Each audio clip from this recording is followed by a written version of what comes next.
Bwana, mambo vipi popote pale ulipo ndani ya Tanzania bwana? Leo tunakwenda kuamsha popo ile mashine ambayo wengi sana walikuwa wanaisubiri. Na hatimaye sasa katika episodi ya kwanza mapema sana utakuwa na mimi mwanzo mwisho, DJ Sunili the Love Voice, popote pale ulipo ikiwa ndani na nje ya Tanzania. Tutaongozana pamoja. Yes, bonge la mashine, lakini leo tunasindikizwa na hili ni tangazo special la mwamba huyu kutoka kona zile pale za DRC Congo. Wanamuita Chidi Studio. Yes, anapatikana Congo pale. Bwana, mashine ni kali. Kutulia kwa makini, utaenjoy na kufurahia, maana kipondo kilichopo ndani humu ni balaa. Bwana, haya ndo matukio ambayo tunakwenda kutana nayo ndani ya picha safi kabisa hii hapa. Na si hayo tu, kuna mengi zaidi na zaidi, lakini leo tangazo la mwamba huyu kutoka DRC Congo. Basi ngoja nikupe data zake. Mwamba anauza mashine, yani kompyuta za aina zote, lakini na diski za aina zote, ukubwa aina yote, GB tofauti tofauti. Yes, anapatikana pale Musisi, wanapaita Misisi, DRC Congo, kupitia namba jumlisha 2439790 34 malizia na 934. Unampata mwanaume huyu kutoka DRC Congo pale bila mashaka aina yote. Unapohitaji huduma zake basi mtafute, unamuita Chidi Studio. Lakini niko na Silma Video Rebel kutoka Kinyasini Zanzibari. Huyu mwanaume pia yuko kona za Kinyasini. Unahitaji burudani basi sogea pale. Ni picha tamu kali, ina mkongoto kipondo. Nisikumalizie uhondo, twende tukaanze katika episodi ya kwanza hii hapa. Rasmi, na hii ndo intro ambayo tunakwenda kukutana nayo mwanzoni kabisa tunapokwenda kuifungua mashine hii.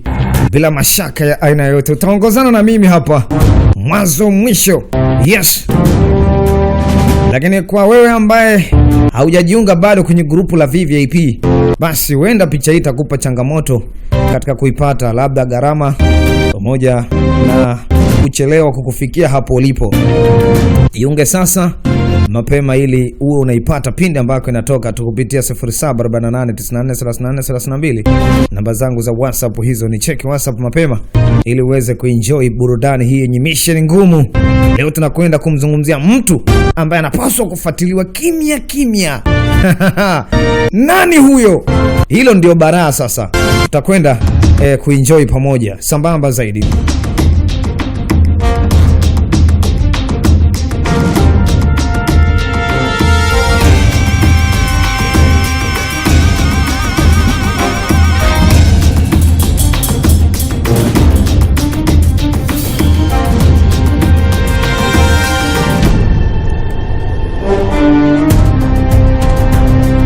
Unayoona ndio ambayo tunakwenda kukutana nayo. Kwa tayari ni azime masikio yako. Hebu tumbua macho kwenye screen, mambo yaende safi kabisa.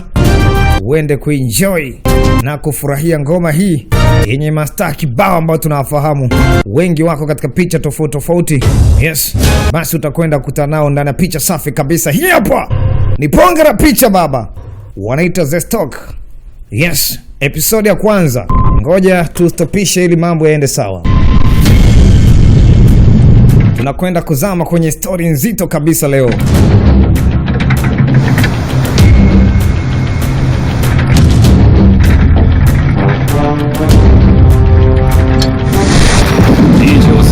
Wanasema meli ya Marekani mnamo mwaka 1941 iliharibiwa ama ilipigwa na manuali, yani ya Ujerumani, huko katika bahari ya Hindi. Na vita hili ilipigwa katikati ya bahari ya Hindi. Anasema bidhaa nyingi harari zilizokamilika ziliweza kuanguka na kupotea.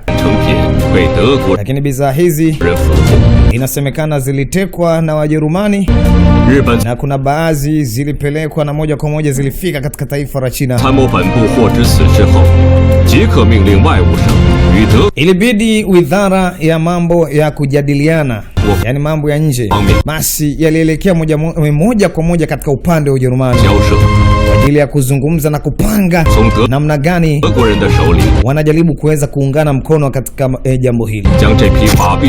Walijaribu kutaka kununua kwa siri bidhaa hizo wa Japani kutoka kwa hao Wajerumani. Huenda kwao zilikuwa zenye faida kubwa sana.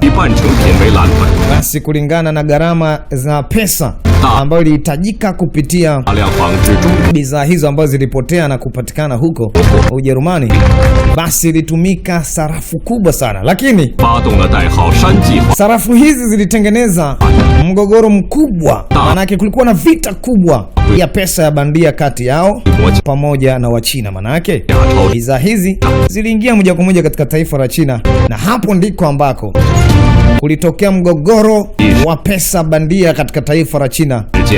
Wengi wa Japani walitengeneza pesa bandia kwa ajili ya kutaka kuweza kununua baadhi ya bidhaa ambazo zilikuwa zinapatikana. Hapo ndiko ambako vita ya kiuchumi ilipatikana katika taifa la China. Lakini baadhi yao waliibuka mashujaa ambao walikuwa hawahitaji tena habari hii ama kushusha thamani ya pesa ya China. Wao waliamua kuliingilia kati jambo hili na kutaka kudhibitiana nalo. Manake hapa tunakwenda kuangalia migogoro ya pesa bandia ambazo ziliingizwa kimagendo katika taifa la China, nazo zilikuwa zingine zikijaribu kutengenezwa katika maeneo hayo hayo katika taifa la China. Lakini sasa kuna washenzi ambao walikuwa hawahitaji huu mpango. Ni wale ambao watu special walijitokeza kwa ajili ya kuweza kudhibiti. Ni hizi hapa namba chafu, hebu cheki kwa makini. Mwanzo kabisa mwa picha hii leo. Utaenjoy baba. Tulia kwa makini hivyo hivyo. Hizi pesa zilitakiwa ziweze kuangamizwa. Manake zinatakiwa ziweze kulipuliwa zote na kupotezwa kabisa katika uso huu wa taifa la China. Hawa ndio wazalendo ambao wao walikuwa hawataki kabisa muendelezo wa pesa hizi bandia ambazo zinaendelea kutengezwa katika taifa lao.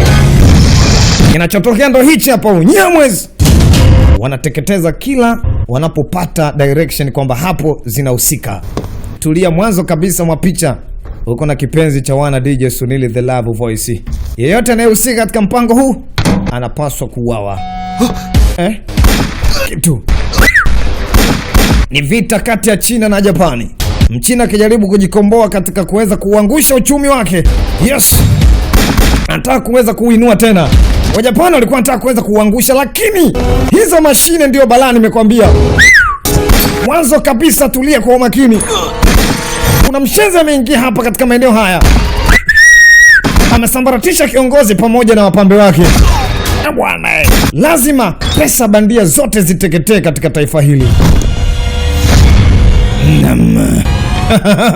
2026 mashine mpya hii hapa. Kama hujaipata jiunge mapema, maana haipatikani popote zaidi ya kwenye grupu letu baba. VVIP group ndiko ambako yanapatikana madude haya. Mwanaume alipomaliza kazi akaondoka. Hatujamfahamu bado uwarisia wake ni upi haswa. Hawa ni wakomunisti. Yes. Mzee baba alifika hapa kwa binti huyu. Vipi? Ulifanikiwa? Anasema nimekamilisha kazi vizuri sana. Japokuwa mpango huu ni mgumu sana. Nasikia Koji Suzuki ndo anahusika katika mpango huu. Na nadhani anapaswa kufuatiliwa kwa makini bwana Koji. Inategemea jeshi letu litapambana kwa kiasi gani ili kuweza kudhibiti mambo haya. Inabidi tuchunguze kwa makini kuweza kuweka sawa misingi yote. Wajapani nadhani hawawezi kukata tamaa katika hili. Lazima watazidi kuvaa njuga na kuendeleza zaidi. Lakini na sisi tunapaswa kupambana. Lazima tuone kwamba tunafanya nini kwa ajili ya kuweza kulidhibiti jambo hili. Tunahitaji kupanga zaidi na kila kitu kiende sawa. Hiko ni kipindi ambacho tayari Mjapani alishaweza kutawala taifa hili. Na hapa ni ndani ya Shanghai. Yaani katikati ya mji mkuu. Anasema vita ni vita. Je, unahisi kwamba Japani anaweza kupoteza hii? Hata wa Japani wanataka kusimamia. Umefanya nini katika hili?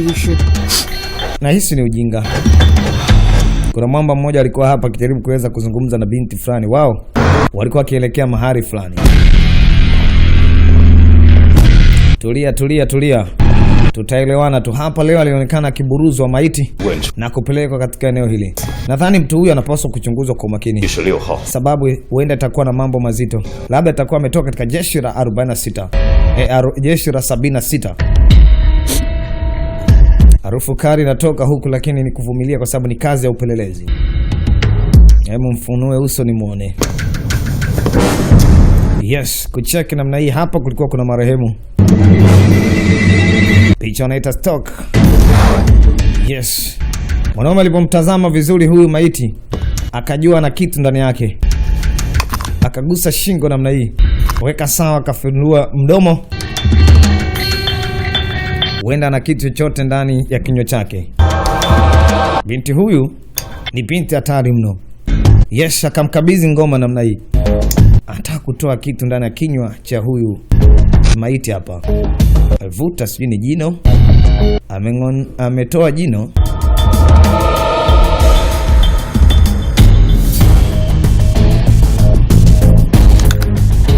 Mwisho amelivunja. Ndani ya jino kuna karatasi chembamba sana. Kumbe ni ujumbe maalum. Amepata kitu, mwanaume akacheka. Sasa ndani ya ofisi hii hapa ndiko ambako amepata signal. Kuna mwamba mmoja alikuwa akijisomea zake gazeti akiwa mlangoni, na kuna habari nyeti ambazo zilikuwa zikiendelea. Ghafla kuna ndinga anakuja kwa spidi hatari. Jamaa anashangaa amepigwa kikumbu na amefungua geti mwenyewe. Bwana, kuna ndinga imeingia chap chap namna hii katika maeneo. Bila shaka huyu ni kiushari, maana hakuna hodi, ni kuvunja geti na kuzama moja kwa moja mpaka ndani. Yule mwanaume ambaye tumemwona amepata signal maalum na direction inimleta hapa, amefika pamoja na huyu mwanamke. Hizi namba ni chafu baba. Hey. We, ngoja ushuhudie mwenyewe. Yes. Twende ndani. Tuma vijana kuzama ndani haraka katika maeneo haya. Mwanzo kabisa, tulia kwa umakini. Katika episodi ya kwanza, kuna mzee mmoja alikuwa akijipanga kwa ajili ya kusafiri. Lakini alikuwa anataka kusoma barua, ghafla kahisi kuna watu wanaingia haraka, kaficha ujumbe kwenye kifua namna hii. Yes, afu akavunga kimya. Watu wamekuja pasipo na hodi wala taarifa ya aina yoyote kwamba tunakuja kwako. Wewe nani?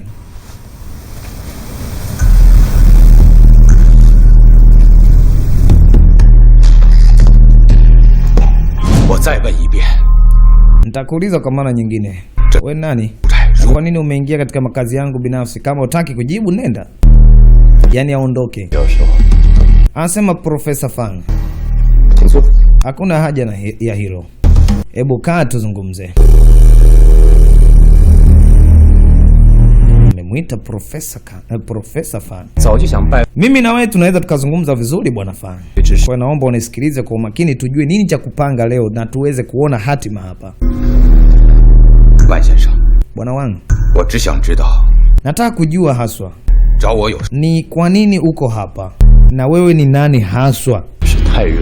Anasema hali ya hewa huko Hong Kong kidogo iko tofauti na kule Shanghai.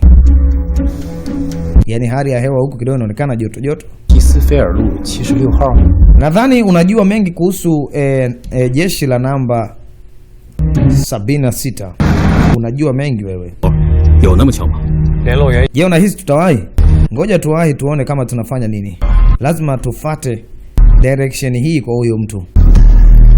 Hawa watu walikuwa wakielekea sehemu fulani. Kwa nini unataka kujua kuhusu habari ya jeshi hilo namba 76? Kwa nini? Ndugu yangu alikuja hapa akiwa na umri mdogo sana na ulimchukua wewe tangu kipindi ametoka Nanjing. Ndiyo bwana mkubwa. Naelewa kuhusu hilo. Lakini sielewi kwa nini unataka kujua kuhusu jeshi hilo. Anasema kwa wakati huu kuna mengi zaidi yanapaswa kuweza kuwekwa wazi, maana tusipoweka wazi huenda machafuko yatatokea. Na wewe mwisho wa siku ulitoka Shanghai ukakimbilia huko Hong Kong. Anasema na maana siwezi kuja huko likizo. Likizo gani imekuleta huku? Mwamba mzee anasema amekuja huku kwa likizo. Ni uongo wako wa kipuuzi sana. Bwana Fang. Kituo kinachofuata ni Chongqing. Jeshi hili maalum lilionekana likielekea sehemu fulani kwa spidi hatari. Hapo awali niligundua kuhusu habari zako tangu ukiwa chuo. Lakini huwezi kuweka mambo haya tofauti tena. Lazima tujue namna gani ya kutengeneza mipango hii sasa bwana mkubwa, Profesa Fang. Ili kutengeneza mipango hii basi tuna wiki moja tu ya kuweza kujua nini tunakifanya katika taifa hili. Na hata hapo natakiwa dunia iweze kufahamu kuhusu hili. Ina maana unataka kutengeneza ukaribu kati ya Chongqing pamoja na Hong Kong? Unahisi hiyo ni sawa? Mimi nimejiuzuru. Hebu nyamaza bwana Fang. Bwana Fang, tafadhali acha kupiga kelele. Lazima ujue kwa nini niko hapa. Niko hapa kwa ajili ya kufahamu kuhusu jeshi la namba 76. Na wewe ndio unajua mambo mengi, unaweza ukanijuza ili tuende sawa. Kila kitu nadhani kitakaa kwenye refu yake. Taratibu tu tutaelewana. Kiongozi, unaona hapo mbele yetu kuna jambo la ajabu kidogo. Kabla hatujafika tunakutana na watu tofauti. Wanaonekana wana wasiwasi, bila shaka hawa sio wa hapa. Basi bila shaka itakuwa kuna mtu amefika kabla yetu kwa ajili ya kumvamia bwana Fang. Inaonekana kumbe na hawa ili jeshi maalum special force linataka kumfuata bwana Fang. Na bwana Fang tayari amedhibitiwa na huyu mkurungu ambaye bado tujamfahamu haswa mipango yake ni nini. Lakini anataka kujua kuhusu jeshi la namba 76. Ni jeshi gani hili? Na kwa nini anataka kulijua? Mwanzo kabisa mwa picha hii. Naweza nisielewe nini unachokitaka, hata kama utanieleza mara ngapi, kwa sababu mipango yako inaonekana kabisa ni ya kusaliti taifa. Hebu bwana Fang, simama kwanza. Lazima ujiangalie. Yaani hutakiwi kuweza kuendesha mambo mwenyewe. Uko chini ya mikono yangu na tayari umekamatwa. Lazima ulijue hilo. Tafadhali uniambie ukweli kuhusu hizo habari. Wale walinzi walivutwa mmoja baada mwingine hadi kwenye gari huko aligongwa. Bwana wangu, sielewi kabisa mipango yako ni ipi. Na sidhani kama nitakuwa tayari kukueleza unachokitaka. Maana sina uhusiano wote. Huo ni ufisadi na ushenzi. Maana yake kwamba nitakapoweza kusema kitu kama hicho na maana kwamba huo ni usaliti. Bwana Fang, acha kuzungumza hivyo. Uko katika mikono hatari sana. Lazima ujijue, mimi sio yule ambao ulikuwa unanifikiria tangu awali. Mimi ni mtu mpya kabisa. Niambie kuhusu mbinu na mipango inayoendelezwa huko katika jeshi la namba 76. Ni kweli kabisa. Uahini huu sitaweza kuufanya. Naona tayari umeshaweza kuwa tofauti kweli. Ina maana wewe huko miongoni mwa wale wa China ambao wanapaswa kujielewa. Ina maana unashirikiana na washenzi. Sawa. Naona umekwenda tofauti. Ngoja nikufundishe kitu. Haupaswi kuweza kuachika katika hili. Sasa anakwenda kukamatwa bwana mkubwa, anamuita bwana Fang. Na huyu bwana Fang ni nani haswa? Inasemekana ana siri na data nyingi sana kutoka katika jeshi la 76. Na kipindi hichi ni vita ya kuweza kutetea ama kulinda uchumi wa taifa la Kichina. Maana uchumi ulikuwa tayari unaanza kushuka kwa sababu ya pesa bandia ambazo zilikuwa zikiingizwa na Wajapani. Na huyu bwana ni nani? Yes. Ngoja tuende katika next episode ya episode ya pili. Ni mwanzo kabisa mwa picha hii. Hongera mashine la kibabe sana. Na hapa mitamboni ni kipenzi cha wana. Kama hujapata muendelezo basi mapema jiunge kwenye group letu la VVIP ili mambo yaende sawa, maana hii mashine ni zaidi ya zile za moto. Hii ni kali ya mwaka 2026. Karibu sana, hii hapa twende sawa.